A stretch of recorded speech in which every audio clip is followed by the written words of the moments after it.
So Alaska Senator Mark Begich, he's a Democrat running in a red state. You wrote about him this week and sort of how he's reacting to basically Democratic Party and Obama's positions on certain issues. Yeah. Talk a bit about that. Well, Begich is a really interesting figure when you're looking at the midterms, because this is a guy that won by less than 4,000 votes in 2008 against Ted Stevens, who was a convicted felon at the time. He later got those charges thrown out, but it's pretty remarkable, and it shows you how much the red tilt is in effect in Alaska. It's really hard for a Democrat to win a statewide race there, and Republicans have really been targeting him. They think he's one of their best bets to knock off.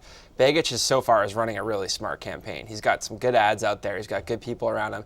He's a really savvy politician, and he is, even though he voted for Obamacare, was like every Democratic senator did, he's really trying to distance himself from that vote as much as he possibly can. And so what's he saying about Obamacare? I mean, this is a main issue in the Yeah. midterm elections, and he's basically running as far away from it as possible. Well, he's remember, President Obama a couple weeks ago challenged Democrats to run on Obamacare and said, we should take the fight to the Republicans, not be defensive. And I asked Begich about this, and he said that that's irrelevant to his campaign, which is pretty remarkable.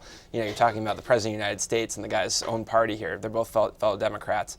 Begich, what he's trying to do is to say that, look, I've tried to bring up fixes to Obamacare over the years. I brought them up in the Senate. There's some things about it that are good. We can't go back to the days where we had all these people uninsured, but he's not putting it on his campaign website. He's not talking about it. He just doesn't want the issue to be a factor, even though it's going to be.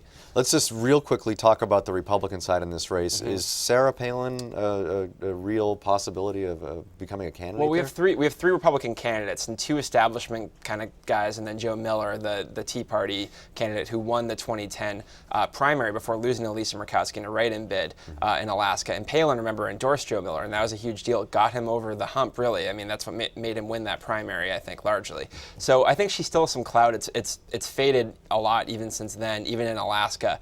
I think it's extremely likely that she gets into the race herself, but if she does decide to get behind Miller, I can't see her getting behind either of the other two. I think that could help him because his base is those hard right conservatives, and Palin does still have sway over them in Alaska. It's a big race to watch. We forget about it because it's Alaska and it's a late night, late poll closing time thing. But we're going to be watching that one, I think, pretty closely leading up to November.